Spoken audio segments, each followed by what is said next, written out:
All right, everybody. Good morning. Hope you guys are doing well. And we've got a few more players to look at, outgoing Seahawks free agents. We've gotten through most of the big ones, most of the significant ones, and honestly, most of the medium ones, the moderate ones, the whatever ones.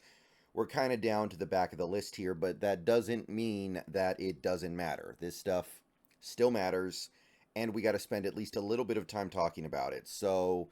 Today we've got Mario Edwards, and this is a guy who signed fairly late in the offseason on a 1 year deal that was actually lower than the veteran minimum because there is some sort of an offset in the NFL salary system where if you sign a player with a certain amount of NFL experience and they are making like veteran minimum, there's a bit of an offset. It's a little bit confusing, but to my recollection, there was some sort of system where like you would get some of the cost defrayed by the NFL where you would still be paying them, but it wouldn't count against the cap. It was almost like the NFL installed a program designed to make it easier for old veterans that are just kind of on the cusp of being NFL caliber players to get roster spots.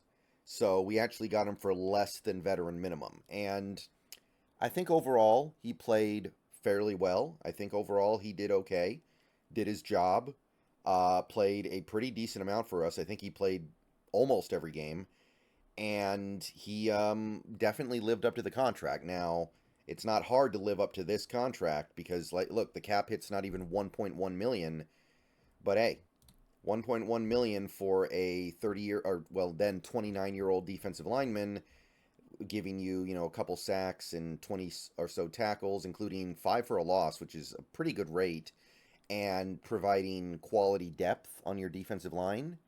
Like, there's definitely value there. And PFF thought he had a respectable season as well. They gave him a 68 grade. That's pretty good. Gave him a really good grade in terms of his pass rush. Now, obviously, he only had the 2 sacks, but he did have 22 total pressures. That is no joke. So, Mario Edwards Jr. provided some value here. Now, here's the thing.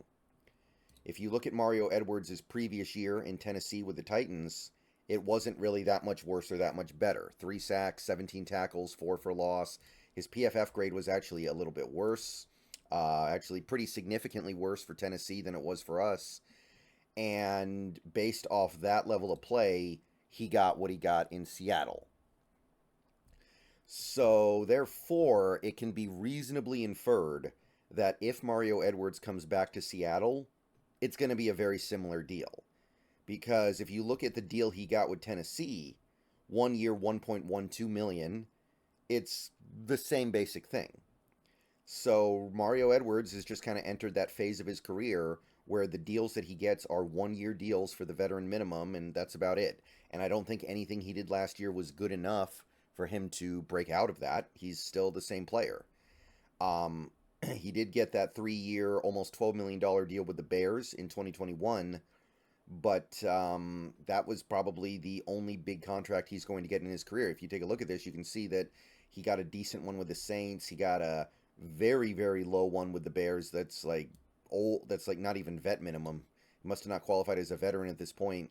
But in 2020, the COVID year, he got $900,000 basically. So he's just kind of a guy who's always roaming from city to city, team to team, town to town, getting whatever little bit of money they can throw together to bring him in. And I don't know why that would change after this offseason. So without looking at much of anything else, I think it's reasonable to say that if Mario Edwards comes back, it's going to be something like this. It's going to be a 1.1, $1.2 million cap hit, 1 year, basically the minimum. But just for the sake of argument, I went to the list of defensive linemen sorted by average annual value, and I went way, way, way, way down the list. And I was looking at some names, just trying to, get my bearings on what the value might be on players like this. And, like, you get all the way down here to 140, 141. You've got Namdeka Suh signing with the Eagles for $2 million. Like, this was a couple years ago, and Suh was 35, But Sue at 35 is still significantly more of an impact player and an important player than Mario Edwards Jr. at 30, which is what Mario Edwards Jr. is right now. So if Sue gets 2 million, I don't think Mario Edwards Jr. should be getting more, even though it's 2 years later and he's 5 years younger. Because Sue, I mean, he's one of the more iconic players of his era for some bad reasons, but also good reasons too. So I scrolled down more and more, and I got to like a guy like a Deshaun Williams. He signed a 1 year, $1.75 million deal with the Panthers last offseason at the age of 30. So kind of similar to a guy like a Mario Edwards, right? What did he do in 2022? Pretty decent. He played in every game, 4.5 sacks, almost 40 tackles. Like, that's more impact than what Mario Edwards gave the Seahawks, right?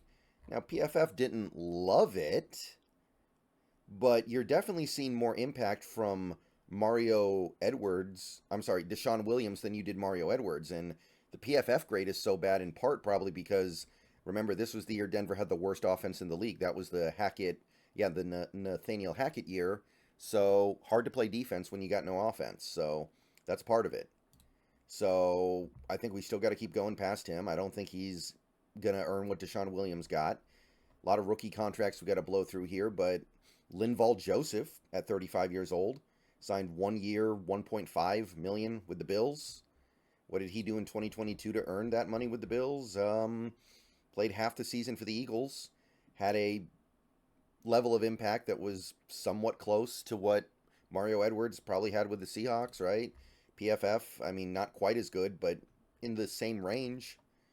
And Linval Joseph is also a player with very strong pedigree because at one point he was considered a star. At one point he did make 2 consecutive Pro Bowls. I know that's so long ago it doesn't matter that much, but it matters somewhat on some level. The reputation precedes you, and I don't think you ever completely get away from that, even if you get most of the way away from that. You keep going. You got a guy like Adam Gotsis with the Jaguars. He got 2 years, but 1.4 million per year last offseason. What did he do in 2022 to earn that? It was 1.5 sacks, 19 tackles, played almost every game.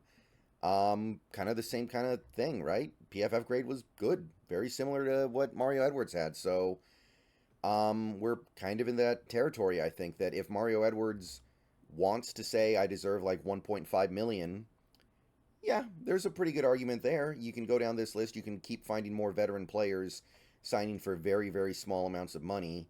And I mean, like Mario Edwards is actually here on this list. Alongside him, you have a guy like Jonathan Bullard. You've got a guy like Henry Anderson, John Jenkins. I imagine they're all going to get small bumps because the cap goes up, and I think the veteran minimum goes up. But I can't imagine a guy like Mario Edwards moving off of this. So, yeah, if we bring back Mario Edwards, I'm going to say 1 year. Let's go 1.5 just to be safe. But it's probably going to be like 1.4, 1.3. And then the actual cap hit will be less because of the league offset. Would I do that? Absolutely. Why not? He's worth that. The only reason why I wouldn't do it is if I don't have roster space for him. And as of right now, I don't see that being the case. I see the Mario Edwards having room as a backup and reserve type player, someone who can rotate in 10 to 12 snaps a game and be totally fine. If there's no room for him, then that's fine too. We do have some guys on this defensive line who could emerge, but I'll do it. All right, see you guys later. Go Hawks.